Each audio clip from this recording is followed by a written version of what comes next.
Welcome to the Tucson Unified School District's Department of School Safety Bullying Prevention Training. We at School Safety would like to thank you for deciding to make a difference in the education of our children by helping to create and maintain a safe environment in which they can learn, play, and grow. The training you are about to receive is designed to help you identify and deter instances of bullying that will occur in your classroom and in your school. Although there is a lot of material covered in this training, there will always be situations which require you to use common sense and good judgment. If you should have any questions or concerns, please contact your school principal or the Department of School Safety at 584-7676. We are here to help you succeed, which in turn will help our children to succeed. Again, thank you for participating and being an important member of the TUSD family. Bullying is unwanted, aggressive behavior among school-aged children that involves a real or perceived power imbalance. The behavior is repeated or has the potential to be repeated over time. Both kids who are bullied and those who bully others may have serious, lasting problems. In order to be considered bullying, the behavior must be aggressive and include the following two factors. First, there is an imbalance or perceived imbalance of power.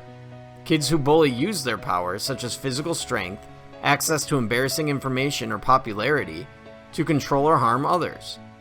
Power imbalances can change over time and in different situations, even if they involve the same people. The second factor that must be present is repetition. Bullying behaviors happen more than once or have the potential to happen more than once.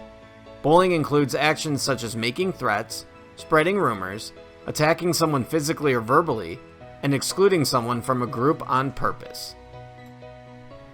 There are four basic types of bullying. These are identified as verbal, social, physical, and cyberbullying. Let's take a quick look at each of these. Verbal bullying is saying or writing mean things and includes actions such as teasing, name-calling, inappropriate sexual comments, and threatening to cause harm. Social bullying involves hurting someone's reputation or relationships.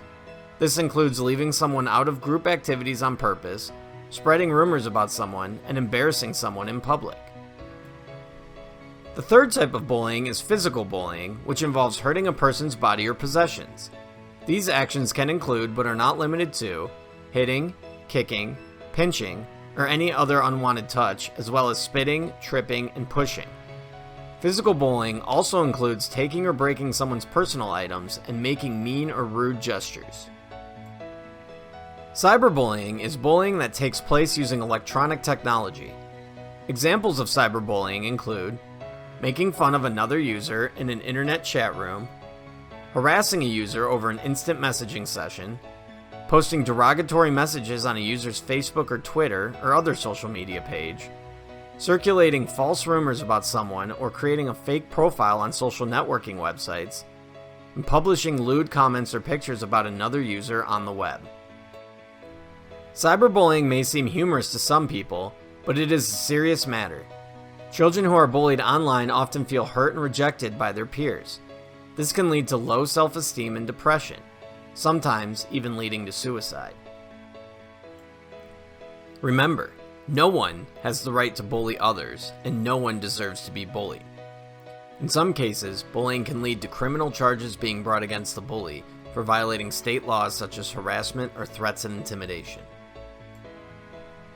One of the best ways to combat bullying in schools is to engage both parents and youth. School staff can do a great deal to prevent bullying and protect students, but they can't do it alone. Parents and students also have to play a role in preventing bullying at a school. One mechanism for engaging parents and youth is to implement a school safety committee, which can bring the community together to keep bullying prevention at school active and focused. Let's take a look at how to successfully implement an anti-bullying program. Research shows that school staff, such as principals, teachers, and other school employees, can play a powerful role in bullying prevention. They can inspire others and maintain a climate of respect and inclusion. But staff cannot do it alone. They require the help of the students and their parents. When parents and youth are involved in the solutions, students feel safer and can focus on learning. Parents worry less. Teachers and staff can focus on their work. School can develop more responsive solutions because students are more likely to see or hear about bullying than adults. School climate improves because students are engaged in taking action to stop bullying. parents can support schools' messages about bullying at home. They are also more likely to recognize signs that a child has been bullied or is bullying others. Schools can set the stage for meaningful parent and youth involvement, but it doesn't happen overnight. Parents and youth need to feel valued and be given opportunities to contribute their expertise. To sustain parent and youth involvement, schools need to provide meaningful roles for them. For example, students can contribute their views and experiences with bullying. They can take leadership roles in school to promote respect and inclusion, communicate about bullying prevention with their peers, and help develop rules and policies. Parents can contribute to a positive school climate through the Parent-Teacher Association, volunteering, and school improvement events. School staff can keep parents informed, make them feel welcome, and treat them as partners. Schools can consider identifying a school coordinator to support parent and youth engagement strategies. Schools can set meeting times that are convenient for parents and youth and may consider additional incentives such as providing dinner or childcare. A school safety committee is a small group of people focused on school safety concerns and is one strategy to engage parents and youth, as well as others, in bullying prevention. The following people can make positive contributions to a school safety committee. Administrators can answer questions about budget, training, curriculum, and federal and state laws such as Family Educational Rights and Privacy Act, or FERPA. Inventive, respected teachers with strong classroom and people skills can give insights. Other school staff, such as school psychologists, counselors, school nurses, librarians, bus drivers, and your school safety supervisors, bring diverse perspectives on bullying. Parents can share the family viewpoint and keep other parents in the loop on committee work. Students can bring fresh views and help identify real-life challenges to prevention. Other community stakeholders, such as police officers, clergy members, elected officials, and healthcare providers, can provide a broader perspective. The primary activities of the School Safety Committee could be to plan bullying prevention and intervention programs in which they set measurable and achievable goals, implement a bullying prevention effort. Members should meet often enough to keep momentum and address barriers, develop, communicate, and enforce bullying prevention policies and rules, educate the school community about bullying to ensure everyone understands the problem and their role in stopping it, conduct school-wide bullying assessments and review other data, such as incident reports, evaluate bullying prevention efforts and refine the plan if necessary, advocate for the school's work in bullying prevention to the entire school community, and finally, they must sustain the effort over time. Members of the committee must remember, this committee is not a forum for discussing individual student behaviors. Doing so is a violation of student privacy under the Family Educational Rights and Privacy Act, which is a federal law that protects the privacy of student education records. There are also FERPA considerations for assessments, particularly if personally identifiable information is collected. A safe and supportive school climate can help prevent bullying. To accomplish this goal, safety must start in the classroom. Students should also feel safe and be safe everywhere on campus. In the cafeteria, in the library, in the restrooms, on the bus, and on the playground. Everyone at school can work together to create a climate where bullying is not acceptable. There are 3 basic steps to building a safe environment. They are: create a safe and supportive environment, manage classrooms to prevent bullying, and conduct classroom meetings. In general, schools can establish a culture of inclusion and respect that welcomes all students.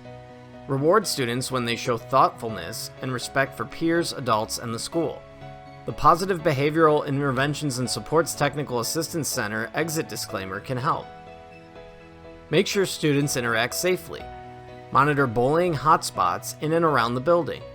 Students may be at higher risk of bullying in settings where there is little or no adult monitoring or supervision, such as bathrooms, playgrounds, and the cafeteria. Enlist the help of all school staff. All staff can help keep an eye out for bullying. They also help set the tone at the school. Teachers, bus drivers, cafeteria staff, office staff, librarians, school nurses, and others see and influence students every day. Messages reach kids best when they come from many different adults who talk about and show respect and inclusion. Train school staff to prevent bullying. Set a tone of respect in the classroom. This means managing student behavior in the classroom as well. Well-managed classrooms are the least likely to have bullying. Teachers can consider these ways to promote the respect, positive relations, and order that helps prevent bullying in the classroom. Create ground rules. Develop rules with students so they set their own climate of respect and responsibility. Use positive terms like what to do rather than what not to do, and support school-wide rules. Reinforce those rules. Be a role model and follow the rules yourself. Show students respect and encourage them to be successful. Make expectations clear. Keep your requests simple, direct, and specific. Reward good behavior. Try to affirm good behavior 4 to 5 times for every one criticism of bad behavior. And use one-on-one feedback and do not publicly reprimand. And finally, help students correct their behaviors. Help them understand violating the rules results in consequences. For example, saying, "I know you can stop" states the negative action, and saying, "and go back to" states the positive action. When you say, "if you choose to continue then," and explain the consequences. Classroom meetings provide a forum for students to talk about school-related issues beyond academics. These meetings can help teachers stay informed about what is going on at school and help students feel safe and supported. These meetings work best in classrooms where a culture of respect is already established. Classroom meetings are typically short and held on a regular schedule. They can be held in a student's main classroom, homeroom, or advisory period. Establish ground rules. Kids should feel free to discuss issues without fear. Classroom meetings are not a time to discuss individual conflicts or gossip about others. Reinforce existing classroom rules. Start the conversation. Focus on specific topics such as bullying or respectful behaviors. Meetings can identify and address problems affecting the group as a whole. Stories should be broad and lead to solutions that build trust and respect between the students. Use open-ended questions or prompts such as, share an example of a student who's helped someone at school this week. Without names, share an example of someone who made another student feel bad. What did students nearby do? What did you do?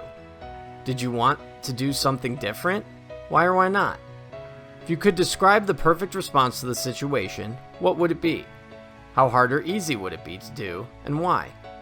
How can adults help? End the meeting with a reminder that it is everyone's job to make school a positive place to learn. Encourage kids to talk to teachers or other trusted adults if they see bullying or are worried about how someone is being treated. Follow up when necessary. Monitor student body language and reactions. If a topic seems to be affecting a student, follow up with him or her, and know what resources are available to support students affected by bullying. Training school staff and students to prevent and address bullying can help sustain bullying prevention efforts over time. There are no federal mandates for bullying curricula or staff training. However, the following are some examples of options that staff can consider. Remember, schools don't always need formal programs to help students learn about bullying prevention.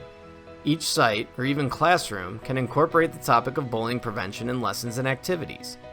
Some examples of activities to teach about bullying include internet or library research, such as looking up types of bullying, how to prevent it, and how kids should respond, presentations, such as speech or role play on stopping bullying, discussions about topics like reporting bullying, creative writing, such as poem speaking out about bullying or a story or skit teaching bystanders how to help, artistic work, such as a collage about respect or the effects of bullying, and finally, classroom meetings to talk about peer relations.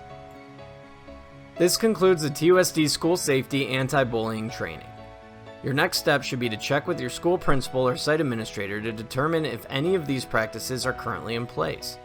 If they are not, work with your administration, other staff members, and school safety to implement a program at your school to protect our most important asset, our children.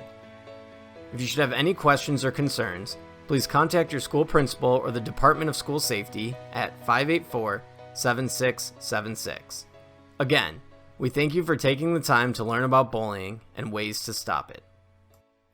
Congratulations! You have completed the video portion of this training module. Now, head to topic number 2 and pass the quiz with an 80% or higher to receive credit for taking this course.